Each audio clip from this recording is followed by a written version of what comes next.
is up? Ada Nation, welcome to Dap Central. Got my co-host here, Josh from Late Game Crypto. How you doing, man? I'm doing fantastic. It's a Saturday morning. We're talking about crypto, so that's always a good day. I couldn't agree with you more. Again, I want to thank you for your time. And I hit you up a little bit late on this one. I usually try to, give you a heads up, but I'm always so appreciative of the fact that you're always willing to jump on and help me kind of navigate this live stream kind of thing. Yeah, no, it's a genuine pleasure to be here, and yeah, I love being a part of it. All right, let's just go ahead and just dive right on in. So, as a part of today's video, or at least with the agenda, first things first, we're going to jump into some topics surrounding Project Catalyst, right? There's now 5 days left for voting. And then I also want to get your thoughts as to the turnout so far for Project Catalyst. That's been something that's been on my mind, and I actually just created a full dedicated video surrounding that topic. So I know you're pretty plugged in when it comes to Catalyst. You've worked both as a proposal assessor, and then you also have your own proposal this round. So I'm really kind of keen to get your thoughts as to how we can engage more with the community when it comes to that. Now, following that, there has been some recent Rugpulls and investigations taking place with Cerberus and a few other platforms, right? And so I want to touch on their findings for Ardana, as well as their not necessarily investigation, but there's been another project which is also kind of announced that they're going to be closing shop. So that's going to be Cardax. Now, there's another protocol that I've been keeping an eye on myself, which I also believe might be in some rough waters, which I do want to highlight as a part of that segment. And then towards the very end, if we've got time, I do want to jump into some project updates. So we'll take a look at some project stats for Indigo, Wing Riders, MinSwap. And then as we're going out throughout the video today, I've got something new that I want to introduce here with the community that's going to hopefully bring a little bit more engagement and then also allow for them to kind of chip in with respect to the live stream itself. So Josh, again, thank you. Are you ready to go ahead and just dive right on in? I'm ready. Let's do it. All right. So first things first, we are going to jump into Project Catalyst. For those of you who don't know, I'd be highly surprised, but there's just been so much conversation and so many people, spreading the word when it comes to their particular proposals. But it's basically going to be a way for us in the community to go ahead and vote and basically pick builders here that we want to fund using the Cardano Treasury.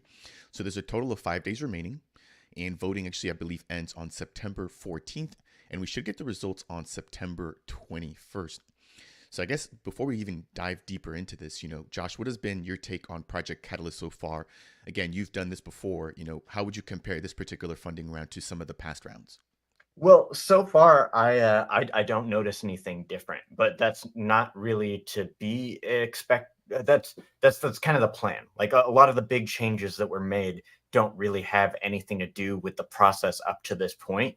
A lot of the stuff that has been worked on has been the accountability portion of keeping projects accountable, making sure that they're doing what they promised that they're going to do, establish what those different milestones are for what it is that we're going to expect to see every step of the way each month on the back end of Project Catalyst. And that's supposed to establish some better productivity. It's supposed to establish better transparency, and it's supposed to give us something a little bit more tangible that we can hold these projects to, so that once things actually kicked off and they actually start receiving funding, there's actually a basis to revoke funding if needed. So that's the biggest change, I think, to Catalyst this round.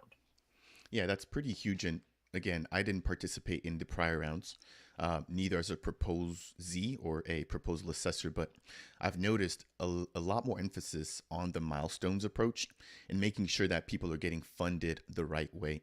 And that's actually going to be one of the things that we jump into again in the later portion of the show, which is just going to be surrounding different projects that have gotten funding from Project Catalyst that may or may not have used it properly. And again, I think it's going to be up to us to make sure that we do the vetting up front to make sure that whenever we do give out some of these funds, that is going to teams that are vetted and have the experience and the actual ability to deliver on those things. Now, something interesting with respect to Catalyst, and this is something that I live stream with Paul, but we have an interesting graphic here showing the different wallet ranges and the actual number of wallets allocated for those particular ranges. So as you guys can see there, between 400 50 ADA to 1,000 ADA, there's about 8,900 wallets. And then right below that, there's about 1 ADA to 5,000 ADA, where there's the majority of the wallets, which is about 19,000 wallets. And then as the ADA amount increases, the number of wallets decrease, right? And I think that's expected. Those are, the wallets at the bottom, at least, are the ones that are quote unquote whale wallets. Now, what's interesting here, and this is where I really want to get your inputs, Josh, we have 51,000 wallets participating in something like Project Catalyst, and there's over 1.3 million wallets currently staking on Cardano. Now, I completely understand that we're not going to get a one-to-one correlation. There's definitely some hurdles when it comes to registering for Catalyst, reading the proposal, etc. But if we take a look at that and we compare those two numbers, right, only about 4% of the total amount of wallets currently staked to the Cardano network are actually showing up and voting for Project Catalyst. What are your thoughts on that, and how we could potentially improve the turnout and the interaction with Project Catalyst? I'm not sure how much can be done about increasing voter turnout. That's obviously the biggest issue here, is that there's people that are not participating in the existing system behind it. So, yeah, I'm not sure about what solutions we can do. I think that more people need to be talking about Project Catalyst. Content creators and having conversations like this is a fantastic thing that could be done. It's really up to the community, I think, to get education out there and inform people why they should be participating, and not just for their own self-interested gain as a prime motivator.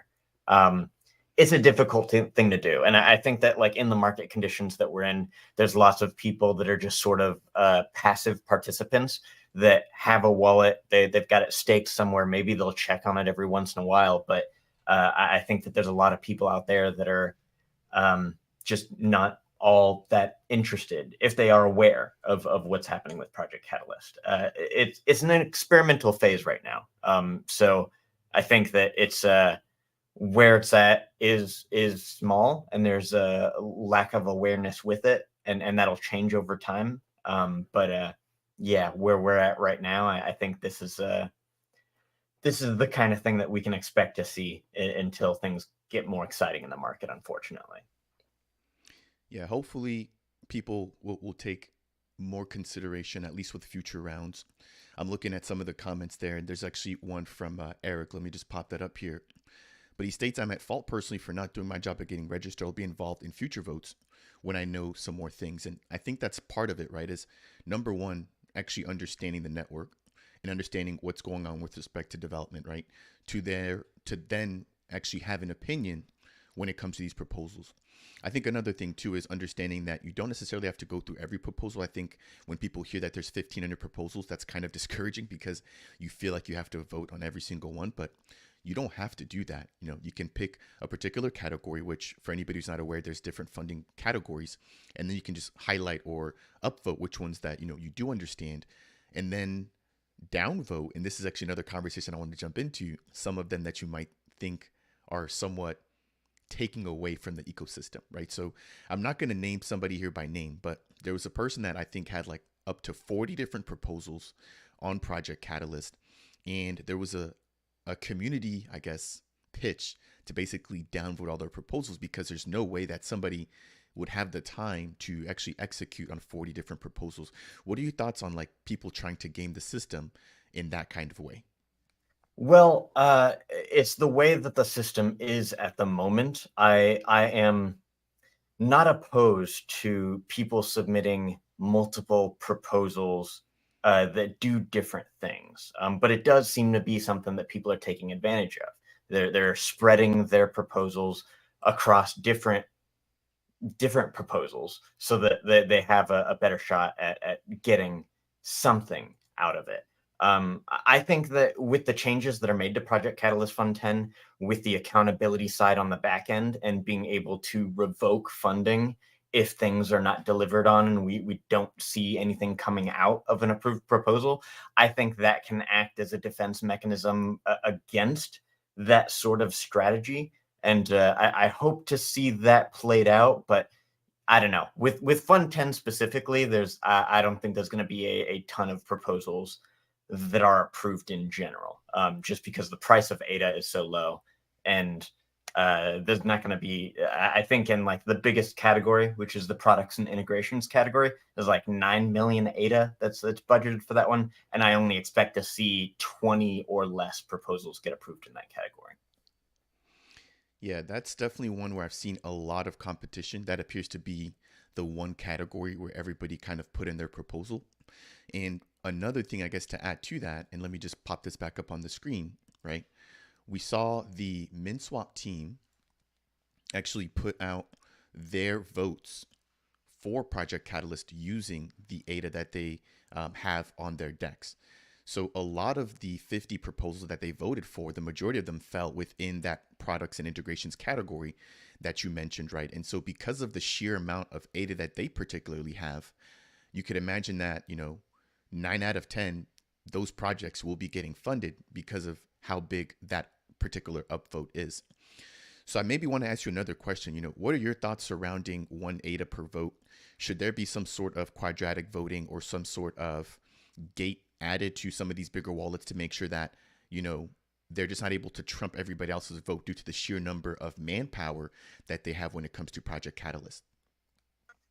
Uh, I I am not a fan of the one wallet per vote alternative narrative. I think that one ADA, one vote is a framework that helps to actually reflect the amount of stake that you have in the outcome of it. If you own more ADA, you have a higher vested interest in the outcome of what a particular vote might be. So it does make sense that you'd have more voting power.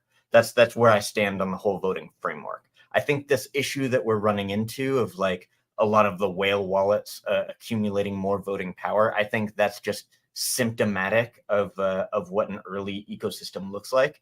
And once we see more participation and more people get involved in the ecosystem, we'll start to see that change. But I'm agreeing with the framework, but I don't agree with the alternatives, even though I acknowledge the problems that we have in the short term. Interesting take there. We have some comments coming in from the audience, which I do want to jump into one of them. This is coming in from Lord. He said that the MinSwap approach should be standardized. So it appears that maybe he's on the opposite end of the spectrum. And just for clarification, he says for the dexes. So I think we have Sunday Swap. They've got liquidity. We've got Wing Riders. They've got their own liquidity. But because of the fact that MinSwap just has the most adoption, right? They're always going to, I guess, be ahead of the curve in that sense. So I do agree that maybe if we do it for one dex, we do it for all. Or if we do it for no decks, we don't do it for any of them, but we need to get on the same page. Otherwise, I think this could potentially become an issue in the future if the community is not on the same page. Now, to be fully transparent, the ADA holders from the MinSwap community did have the ability to vote. So it's not like the MinSwap team went into a corner and picked, who they wanted to vote for on their own. They actually did do that in a decentralized way, allowing Min token holders to actually vote and have their voices heard. Let's go ahead and take a couple of questions here and actually just jump into the chat. We've got a lot of different people here tuning in. Again, Lord, good morning. Colin Smith, happy to see you. Eric as well. We've got Didi, hello. We've got Ritos, I believe, from Australia tuning in. How are you doing? Hopefully you guys are doing well over there. We've got Isaro, good morning as well to you. And we've got some other comments here, I guess, coming in surrounding the Project Catalyst. So again, coming in from Lord, still slow on the education side and awareness for Catalyst. What are your thoughts on that, Josh? What can we do to maybe raise more awareness and I guess get more content out there? It's funny because I just saw a poll by, I believe it's Cardano Thor, asking if content creators should actually get paid to create content for Project Catalyst. What are your thoughts on that? I mean, I like the idea of content creators doing more content about it. But I think that people should create content for what they care about. And I think that the funds for Project Catalyst need to be used to solve problems. They need to be used to advance innovation behind Project Catalyst. That's the whole point of it. It's an innovation engine, so that it should be used to solve problems, I think, in the ecosystem, and just creating content, I think is not something that would be a valuable enough ROI for me to support something like that. So yeah, I think that I like the idea of figuring out how we can get more conversations going, and I think that's what needs to happen. But I don't think that it's worthwhile to pay content creators to do that sort of thing. And this is actually an interesting topic too. And I want to give a shout out to Raphael. He actually has his own proposal for Project Catalyst, but he'd reached out to me surrounding what he called the content creation DAO. And so you could imagine that as content is needed, the community could then vote for what kind of content they want created. And that would then kind of be put up against these content creators that can then choose or, not choose to create or not create that content. So something like that would reward the content creators, which I think is the incentive that they need, while also letting the community actually decide what kind of content they want. Now, my concerns with respect to that are, is the actual content creator then doing it just for the financial gain on the aspect of things, and then also do they actually fit that type of content that's being requested? For example, myself, I focus on DeFi and just kind of like the overall ecosystem, not necessarily NFT and metaverse. So I don't think that I would be qualified enough, and I don't probably have the expertise to actually create metaverse type videos. But if there's a huge incentive for me to do so, then maybe I would pick it up. So again, I think there's just an overall conversation that needs to happen with respect to that. But I would definitely like to see more awareness surrounding Project Catalyst. And I think we as content creators have the duty to make sure that that content gets out. Let's take a few more of these chats and then we're going to move over into the next piece of today's live stream. As always, if you guys do enjoy these live streams, definitely make sure to go ahead and share them out. Make sure to like them. And also check out Josh's channel. He does very similar content to myself. And again, he's been a huge contributor to these live streams, helping me to kind of take a little bit of a breather and not actually have to constantly talk about the entire time. So Josh, again, I thank you for that. All right, let's see here. We've got some compliments coming in from Eric. We do appreciate that. He thinks that we do a fine job of putting out content. We definitely try. There's just been so much going on here within the ecosystem. And again, this has been one of the biggest funding rounds that we've had to date. So a lot to keep up with. All right, let's see here. The next thing I want to jump into, and then we're going to come back into some of the chat, is going to be a brief highlight of the Cardano Summit and the fact that the nominations are officially live. So for anybody who's not aware, the Cardano Summit takes place once per year, and it's actually going to be an event that is put on by Input Output, IOG, as well as the Emergo Foundation. So as a part of this, they highlight some of the biggest builders on the Cardano network and the community. And they now have opened up the award nomination. So that particular opening will actually close on the 13th. It's the 9th. So there's about 4 days right now for you guys to go ahead and actually vote for anybody that you guys think have contributed to the adoption and just growth of Cardano in general. And if you guys head over to this link, I'll go ahead and leave it in the show notes after the show. You can actually begin to vote for the different categories that are available. So they've got ambassadors. So anybody who has done a really good job raising awareness as a Cardano ambassador. They've got the blockchain for good category, the SIPs category, or Cardano improvement proposals, excuse me. Then there's DeFi Dex, developer tools, educational influencer, marketplace, impactful SSPO or stake pool operator, and then NFT project, and then SSI identity. If you guys want to find out more about who actually won as a part of 2022, they've also got those listed here on the official website. Now, granted, Josh and I are quote unquote influencers. I like the term content creators better than influencers, but you guys are more than welcome to nominate either one of us or the both of us actually as a part of that as well. So Josh, any thoughts surrounding the Cardano Summit? Will you be in attendance? I'll be attending the virtual version of it and taking notes and seeing what kind of things that I can gather from it. I was a little disappointed with the Cardano Summit last year. There was not as much information coming out of that I was able to create some worthwhile content about. So I'm hoping to see something different this year.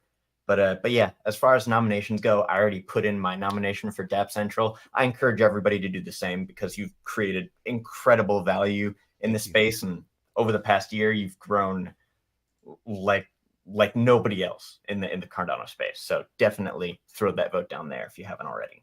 Thank you. I truly do appreciate that. And I mentioned this before, but you're one of the reasons why I actually came into this space.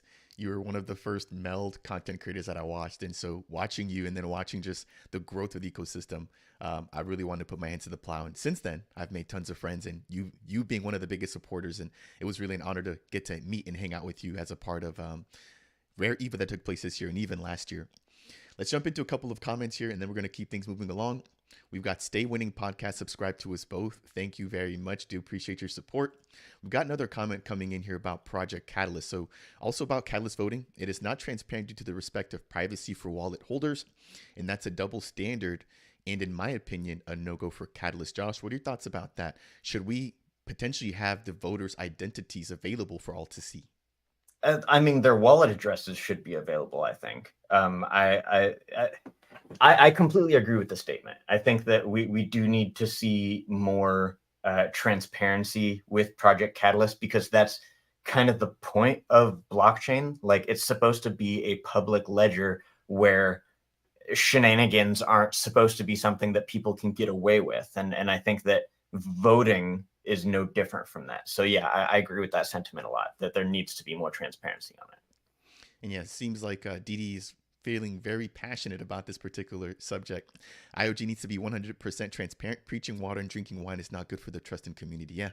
I mean, if you're going to walk the walk, you have to talk the talk as well. So I completely agree with you on that. We've got another comment here coming in from Eric. I know this video is about Catalyst, but can you guys touch on the Working Dead and what's going on with Token Right if you have time? Eric, let's hold off until the end of this stream, and then I'll actually go ahead and actually touch on that, the Working Dead in Token Right and what they're doing as well. All right, I think that's going to take us through the very first portion here for today's show. Again, thank you all for tuning in. The next thing I want to jump into is going to be some pretty controversial news, which was surrounding the Cardano project and Cardax, which are two projects which have officially pulled the plug with respect to development on Cardano. So if you guys missed my last video, I did basically break down, and it was a full dedicated video, the news coming up from Cerberus. So first off, shout out to Cerberus for what they're building. They're going to be an investigative platform helping to track wallets, insider trading, wash trading, and all these different things that people try to abuse to make their project or their platform look better than others. But they're also investigating platforms that have essentially rugged or that have taken the community's funds and basically disappeared. So they had a fully dedicated thread surrounding the Cardano project, which was supposed to be building a stable coin and a DEX. And they basically ran out of funding. Now, this took place about a year ago. And I remember releasing a fully dedicated video surrounding Cardano. But at the time, we didn't have all the financial impacts that had actually come about as a result of their fund mismanagement. So Cerberus took it upon themselves. As you guys can see here, it's a pretty thorough report breaking everything down. It's like about 20 different pages. But the biggest piece that I noticed here was that they basically gambled all the funds out. So here we have in red all of the net losses that they took, basically using investors' funds. Now, the majority of these losses did occur on Ethereum. And so I guess my question, Josh, is what can we as a community do to, number one, make sure that people are not able to just kind of suck the blood out of different ecosystems, but then number two, keep them accountable in the actual time that they're holding the funds, not necessarily after the fact. Again, I appreciate what Cerberus is doing, but this is like after the fact, we're able to then come back and figure out what's going on. What can we do to actually keep up with these projects and have them be more transparent as to where they are with respect to funding in the actual present time?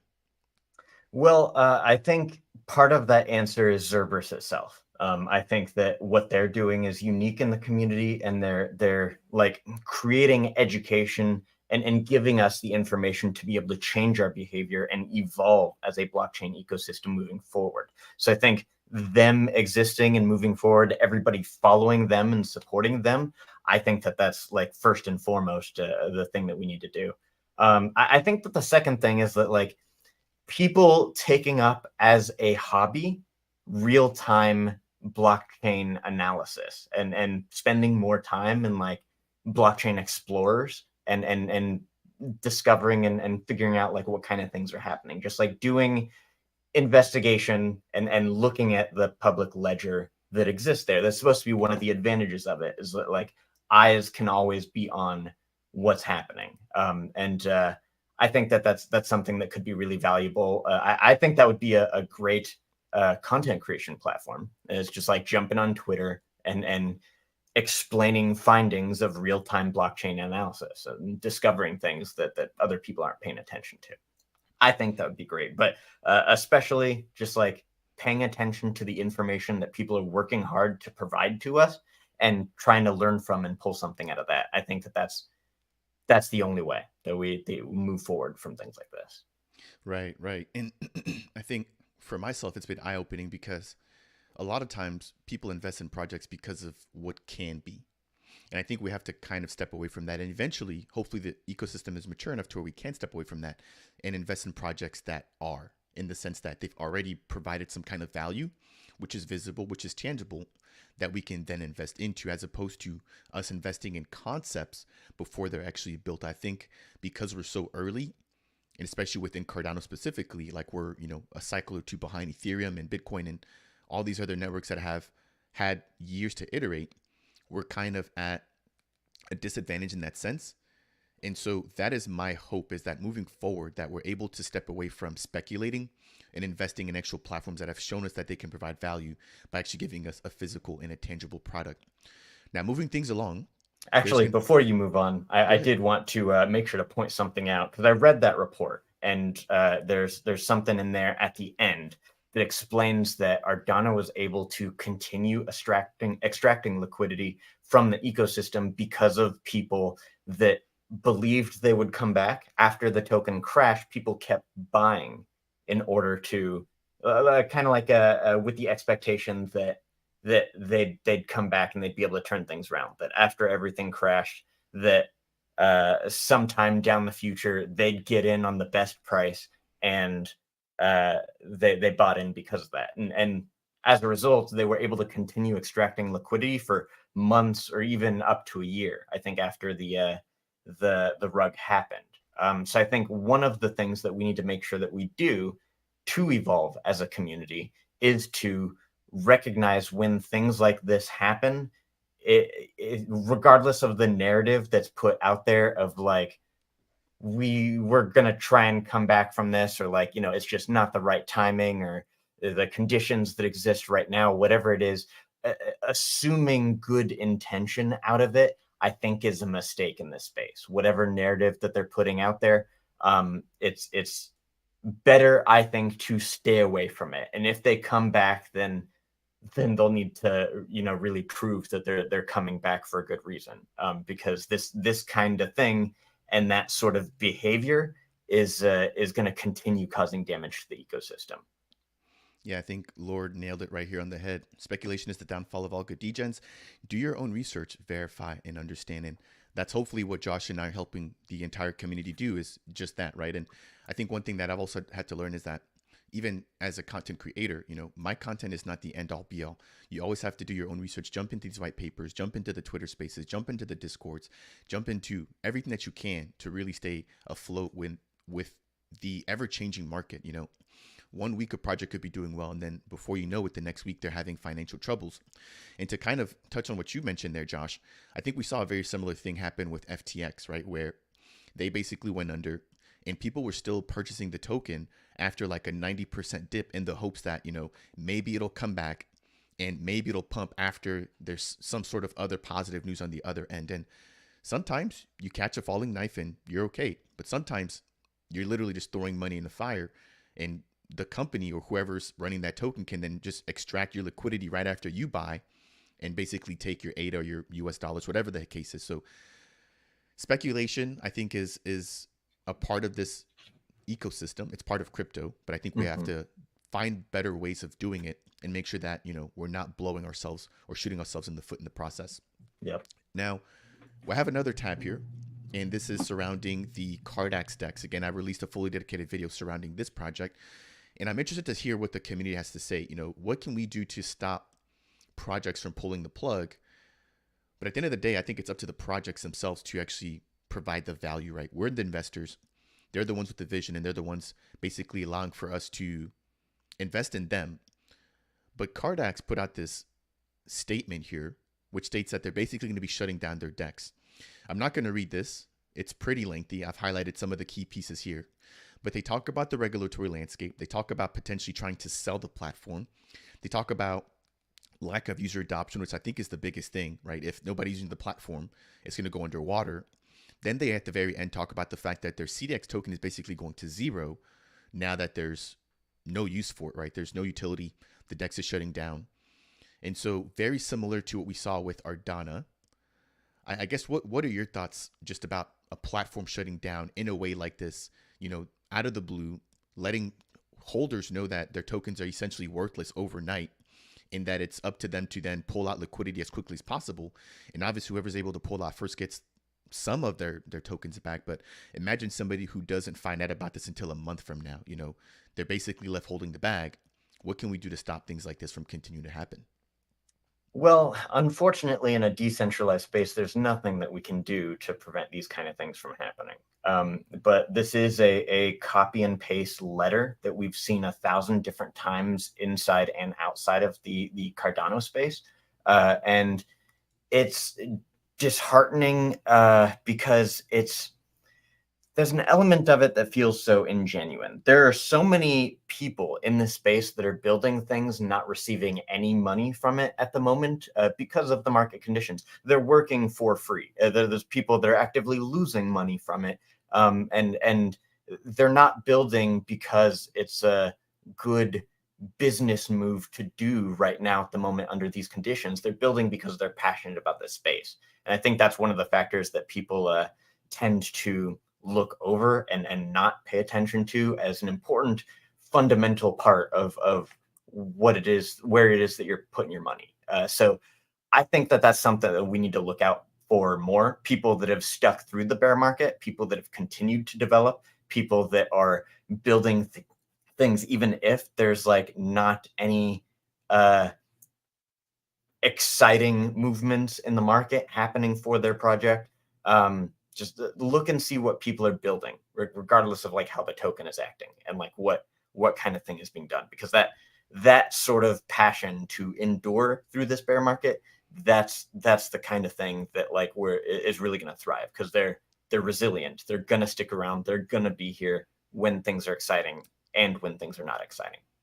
Yeah, the bear market is definitely the testing grounds. And shout out to any builders, number one, that are continuing to build visibly and transparently, but the number two, that are showing up at some of these community events, right? So, for example, Cornucopias, Indigo, World Mobile, Mahen, all these guys showing up and showing their faces at these events, making sure to basically give the community no room to have any kind of doubt surrounding what they're building. So hopefully we continue to see a lot of those builders also show up at NFTLV. But there's another third platform that I haven't seen a Cerberus report surrounding that I personally believe may be in some hot water. Now, before I talk and jump into that, I do want to take a couple of comments and questions here from the community, and then we'll jump into that very last potential platform, which might be sinking. So we've got Crypto Casper. Hello there. Casper, welcome aboard. Huge supporter here of the Dapp Central YouTube channel. We've got another comment coming in from Christopher surrounding Catalyst. There should be tiers in voting, not one ADA, not one vote. Josh, any thoughts on that? I'd be interested to hear some more details about the framework. I do support the one ADA, one vote framework, I'd be interested to hear alternative frameworks and understand a little bit better like what it is that means, because it could be an interesting, especially in the short term, sort of fix to a lot of the issues that we're seeing currently. So yeah, I'd be open to it. Cool. So Christopher, if you got any things that you want to maybe add or discuss in the chat, go ahead and drop that down there. Got another comment coming in from Yes No. Have you ever thought of becoming an Earth node operator for your channel on World Mobile? I'm gonna say no comment, but let me just say that you might be onto something there. Yes No. So stay tuned. I'll be releasing some content surrounding World Mobile very, very soon. We've got Didi, thumbs up. Go team for Reed. Thank you very much. All right, I think that's going to do it for now. Let's see if we've got any other comments coming in. We've got Stay Winning Podcast. Cornucopias is always showing up. Yes, Josh is actually a member of the Knights Guild as well. And LFG, Crypto Casper. Again, thank you for showing up. Definitely do appreciate you being here. All right, so I mentioned another project that I believe may be on the cusp of closing its doors, and maybe they've already have, right? And again, I'm going to show you guys some facts here. I don't want to be objective and I don't want to interject my opinion into this because this is a pretty serious matter, right? We're not just talking about project updates. We're talking about somebody that may not actually be in the ecosystem anymore. So let me share my screen. And this is a project that actually came on my radar early on. I remember seeing them mentioned on a few other influencer channels surrounding Cardano and even Ethereum. But this is going to be a platform called Adax Pro. Now, the last time I actually provided an update on Adax was about 5 or 6 months ago. And the update was surrounding the fact that they had not had a good relationship between the managers who were managing the funds and the actual developers. And one of the developers had reached out basically saying, hey, I'm not getting paid, and kind of went public in their Telegram, and that stirred up a little bit of FUD. So because we had the recent poll on Cardax and the review on Ardana, I just jumped back in here and, was coming in to see what is Adax Pro doing. So if we take a look at their media, they haven't actually been keeping up with posts. So the last piece of media they posted was on January 18th. If we take a look at some of the things that they actually like, the last thing they actually liked was on April 6th. And if we take a look at some of their replies, their last reply was on April 6th as well. And so I'm like, okay, let me just double check to see if the DEX is still up, because they were supposed to be building a DEX. If you actually jump over to the DEX, this is what I receive now, which is a service unavailable screen. So that really kind of caught my eye there. The DEX is no longer available. The website still is. So the community, people watching, let me know what you guys think about this. I don't want to jump to any conclusions, but that doesn't seem reassuring, especially as an investor. I'm not sure if you have any thoughts that you maybe want to add to that, Josh, but this is something that I literally stumbled upon yesterday. So I'll be reaching out to Cerberus and seeing if maybe this is something that they want to investigate, but this definitely caught my eyes. I already thought that they had rugged, because I know that they had at some point announced that they were going to be closing down operations of their centralized exchange. So you can't withdraw any funds from Adax Pro, the centralized exchange. And then I know that they were working on the DEX situation as well. I vaguely remember something about them coming out with something about how they the market conditions weren't good for them very early on in the bear market. But yeah, I thought that they had already rugged at some point. It's not one that I was particularly involved in or plugged in, so I don't know what's happening with them. But yeah, I'd be on board with that narrative, especially if they're completely absent from their social media. They're not working on this at the moment, and they are not showing any care or connection about what it is that they were supposed to be building. So I'd be pretty on board with that narrative. Yeah, and again, don't want to jump to conclusions. Maybe I missed out on the updates surrounding the centralized exchange, but just that in itself, not allowing people to withdraw their funds, I think is a pretty big hit on any project. And again, looking back at some of the news surrounding people not getting paid, etc., doesn't necessarily leave a good taste in the community's mouth. And so if there's anybody from ADAX who is watching this, I'd be more than happy to have you guys on the channel for an interview, not only, touching on the recent events that have appeared to have taken place, but just surrounding where you guys are with developing of the protocol.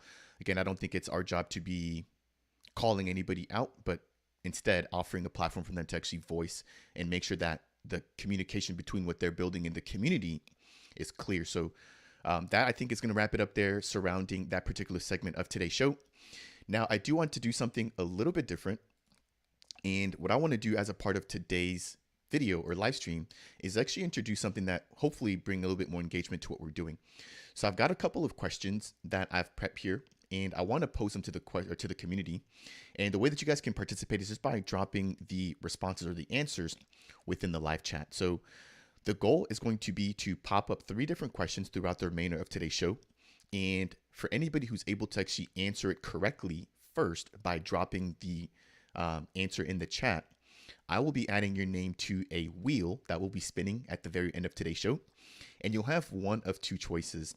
Choice number 1 will be to actually join us at the very end of the live stream. I'll provide the link for you to join us if you're comfortable speaking on camera. But if you're not, you also have the ability to actually pick one of the video topics that I'll be releasing a video on my channel. So either of the options is open to you, but we're going to kick this off here with the very first question.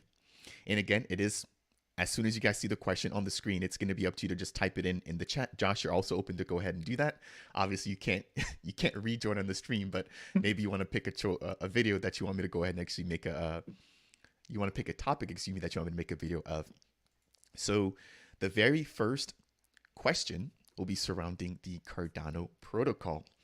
And the question is, Blink is usually depicted as a snake or sometimes a dragon eating its own tail in a closed circle. Oh wow. How did Lord get that so quick? I might have to step it up here. Yep. Okay, so that was actually the answer. It was Ouroboros. And so, Lord, you will be added to the wheel, and I will definitely make sure to pick up the intensity of these questions as we move forward into the next shows as well. So maybe because that first one got picked up so quickly, I'm gonna go ahead and just jump straight into the second one. And I do see Wave Nodes as well. How are you doing? I see Roki and Didi. They all put in the right answer. Let's just move into the next one then. Number 2, slots and epochs. On average, one node is expected to be nominated every blank seconds.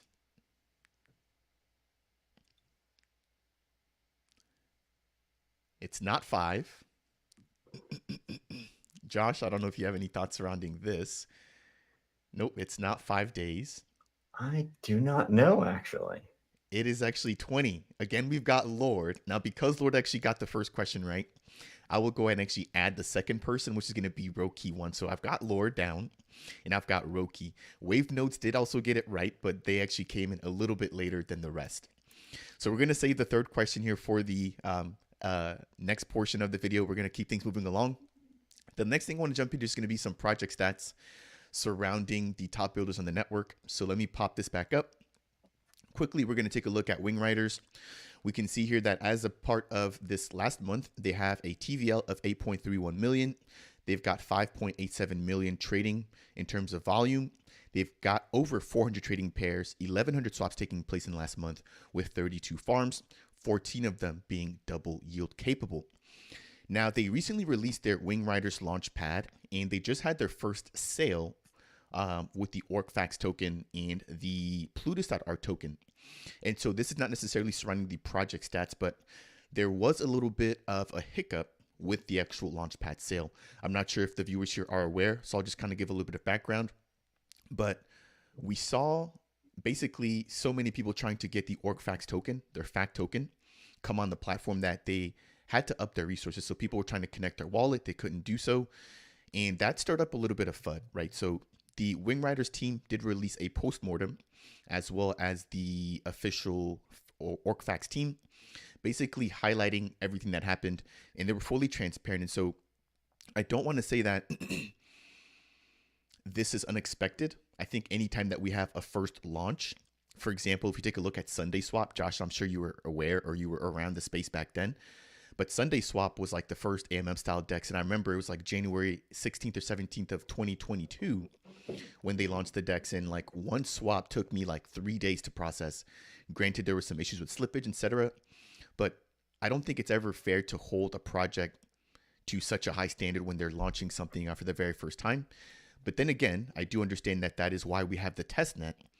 And because we've also seen this being a trend, that we should always, I think, err on the side of bumping up the server allocation, memory, etc., to just make sure that there aren't any issues with this. So I'm not sure if you kept up with this at all, but I did want to quickly touch on that. There was a comment before we kicked off the live stream to just kind of highlight and talk about that again. Check out the postmortem.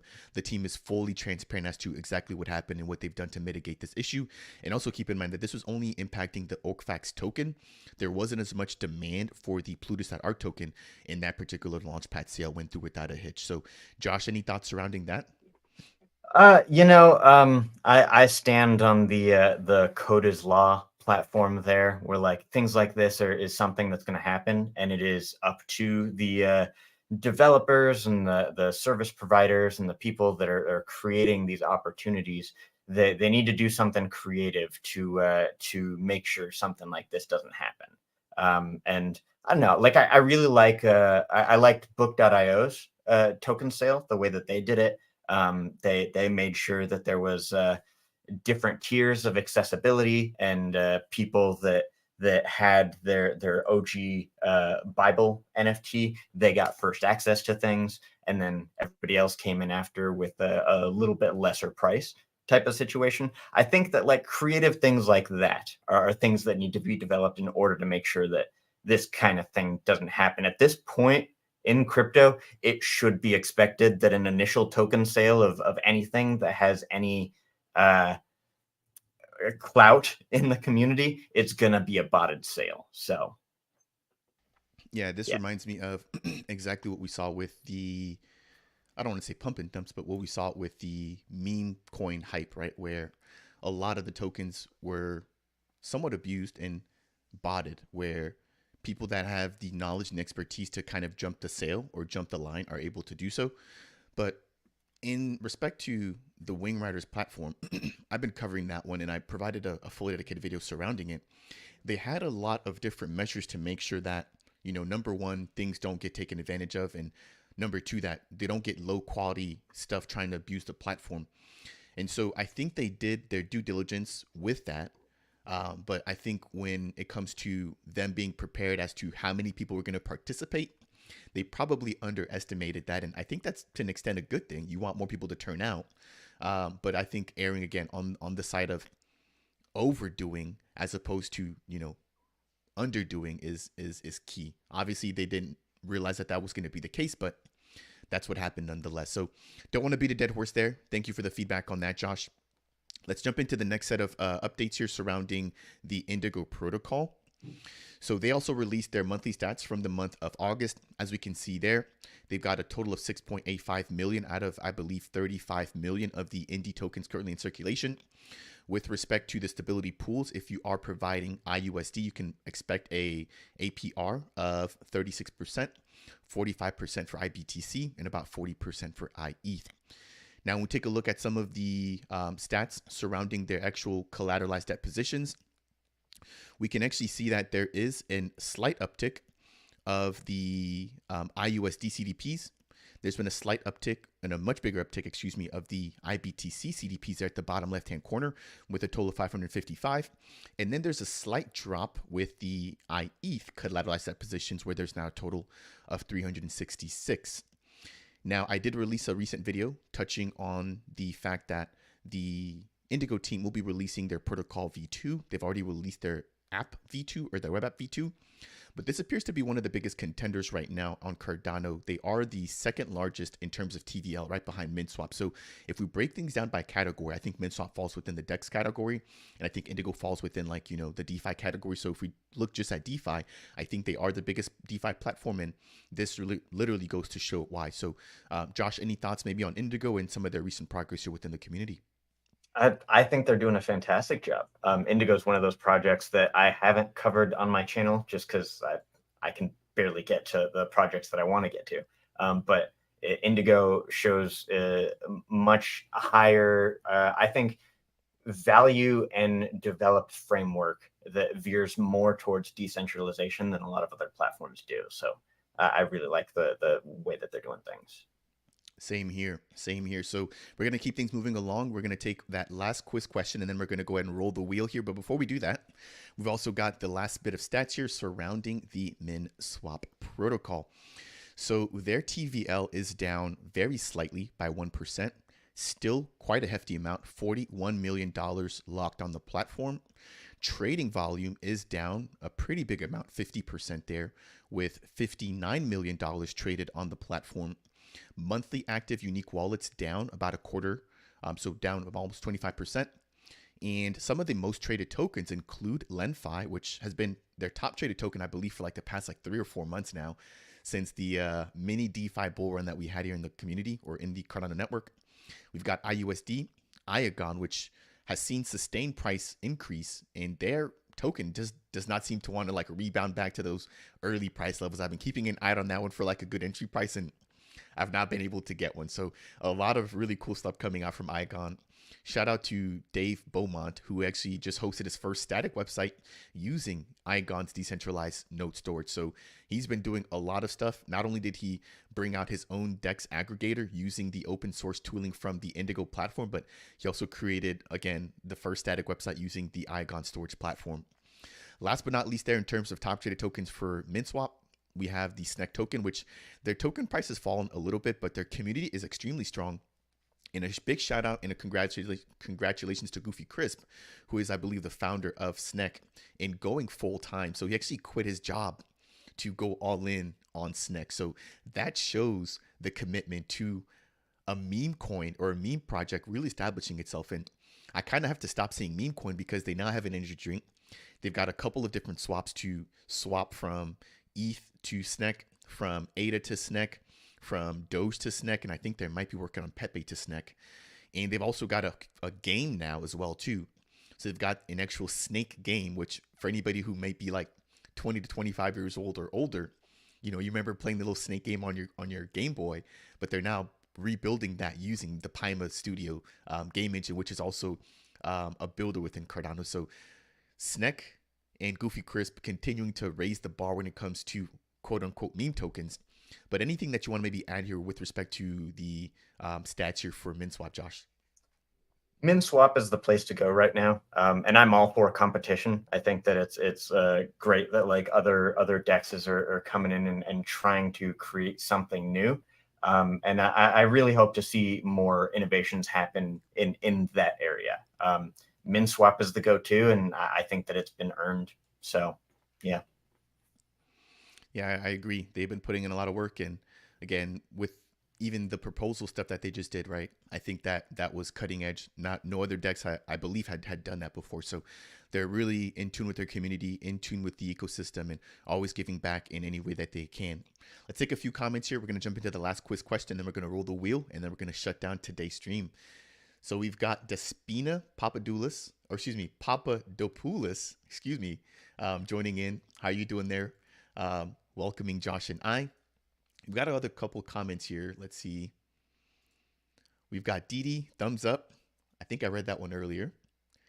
We've got Token Joking here. Josh's going to go #1 on YouTube when he starts covering the book token. For Reed, you're going down, bro. I am here for the support. I think we make a great duo. I'd be more than happy to maybe transition over and help Josh out on his channel if we were to start covering book. That's actually one of the projects that I don't give enough coverage to, Josh. And I guess what is your interest when it comes to book and what they're doing? I know you're really in tune with that project. Yeah, no, I am. Book's like one of the ones that's at the top of my list, and they, like people in this space right now are trying to make a name for themselves by breaking out in the industries that they're breaking into, and the book guys, they're not here for that. They're not trying to make their mark. They're already somebody in the book industry. They've done this before. They've created incredibly successful ebook platforms, and now they're doing the same thing in the Web3 space. They've got all of the right connections in order to make it happen, and there's no competition. There's like nobody that's even close to doing what Book.io is doing. Yeah, I can't brag about them enough. They're really, really underrated, I think, in the Cardano space, and that they're going to make some waves for sure. Yeah, I've been thinking more about the utility and the use cases that they bring in. They definitely are, again, underrated on my channel. So I will definitely be doing, I think, my due diligence to bring them up a little bit more and give them the much needed coverage that they deserve. One big shout out to them is they actually not only held a few different interactions at the Rare Evo event. I think Happy Hour was one of them. But they also actually gave away books to everybody in attendance at Rare Evo. So I think the mint is closed now. But if you would have scanned the actual pass from Rare Evo on the back, there was the ability to mint an actual book. And I checked the actual floor price on that book. And when I checked, I was highly surprised. It was like 500 or 600 ADA for the floor price. And so these were completely free for anybody who would have been able to attend Rare Evo and just would have taken 5 minutes out of their day to scan their badge on the back of the, to scan the back of their badge from Rare Evo. So I think that's going to do it there. I do see some more comments coming in. We've got Lord When Indigo V2. If you take a look at my recent interview with DeFi Dan, he does talk a little bit about that. They are working on the smart contracts right now. They will have a test net, but again, we are in crypto and the space moves very slow. And so I don't want to give out any dates or any confirmed dates. But check out that interview with DeFi Dan, and always, of course, jump into their Discord. I'm sure you're already a member of that platform. We've got more comments coming in here. Let's see. We've got Despina agreeing the book token is growing very fast. Let's see here. Roki, shout out to Musi. They've been kicked a bit lately for otherwise being a pristine and first DEX on Cardano with limit orders. Yeah, they actually just, I believe, had a vote for their token migration. So for anybody who's interested in that, definitely make sure to go ahead and jump over to their governance portal. But I believe they're going to be creating a brand new token that will actually be divisible this time around. So when they initially kicked off the milk token, that was not divisible. But moving forward, they should be creating a divisible token for the community to go ahead and take advantage of. Despina tuning in from Greece. Again, I apologize for butchering your last name there, or your surname, I should say. Josh, you want to try to read that? You want to try to read that out loud? Not a chance. Yeah. Again, thank you for tuning in. Definitely appreciate the support. All right, ladies and gentlemen, let's jump into this last question here, and then we're going to go ahead and spin the wheel and see if we're going to potentially get somebody joining us on the show, or if somebody's going to be picking a topic for my next up and coming video. So the last question will be surrounding fungible tokens. Let's jump right on in. The blank dash blank is the total number of tokens in the market, including those held in dApps, wallets, and exchanges. Make sure to drop that in the live chat. Let's see here. I don't see any answers coming in just yet. But so far, we have Lord and we have Roki.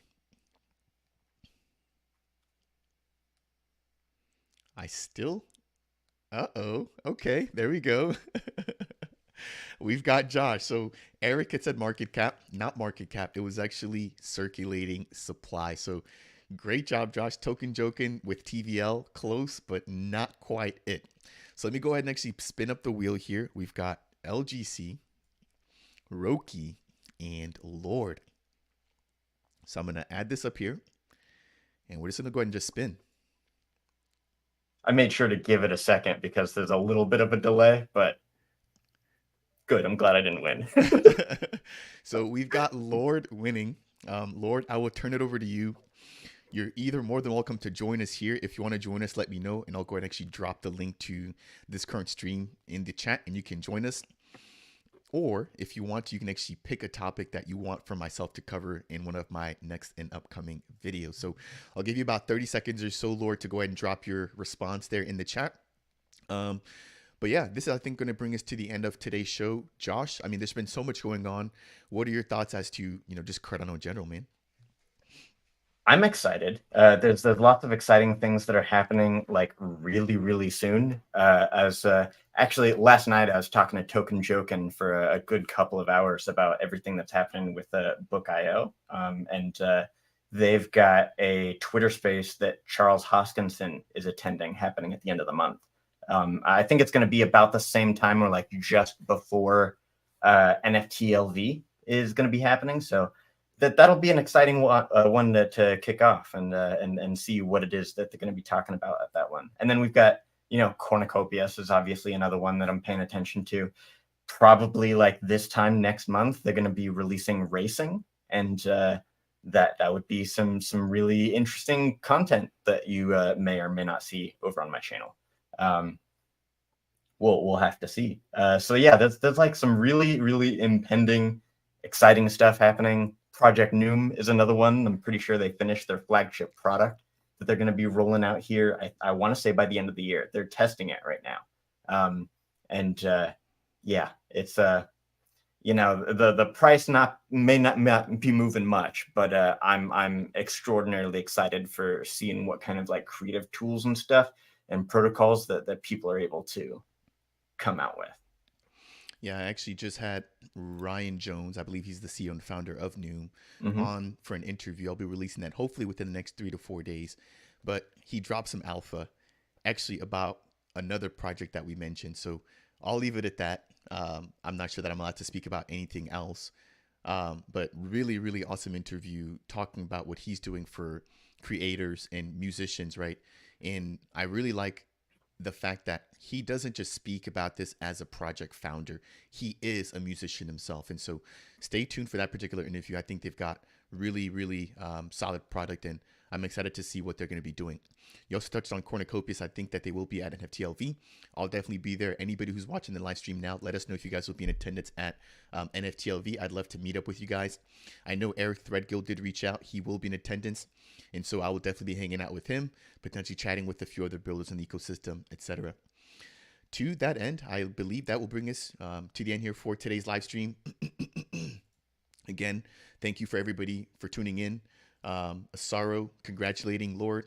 Lord did mention that he wants to pick a video topic. Lord, you and I do chat pretty often, so feel free to just reach out and let me know what video topic you want me to cover, and I'll go ahead and do that. And moving forward, I will ramp up the difficulty of the quiz. I wasn't sure, number one, how interactive it was going to be today, and I also wasn't sure, how difficult the initial set of questions were going to be. But moving forward, seeing how quickly those were answered, I will definitely make sure to put in a little bit more thought into the difficulty of them. But I hope you guys can enjoy that. And I did get a suggestion to potentially add some surveys as well. So again, thank you all. I will definitely be iterating on that and trying to improve these live streams, make it and try to make them as most engaging for you guys as possible. So, ladies and gentlemen, again, thank you all for tuning in. If you guys enjoyed today's show, make sure to go ahead and tap that like button, share this out. It does definitely help us out here. Make sure to go ahead and follow Josh as well on his channel, bringing all of the latest and greatest updates surrounding Book and a lot of other projects to you guys there on this platform. So, thank you all for tuning in. Wave Nodes, take care. Eric, you do the same. Hopefully, see you in NFTLV. And I think that is going to be it, man. Live stream gaming next time. Whenever Cornucopias is out, we will definitely be doing more and more gaming live streams. But until then, we can only play by ourselves or with some of the OGs. So again, stay tuned for that. I could go on here all day talking and reading some of these comments. But again, guys, we do have to shut this down. As always, if you guys did find this to be helpful, make sure to tap that like button. If it's your first time stopping by, make sure to consider subscribing. And last but not least, ladies and gentlemen, we will catch you guys in the next video. Peace.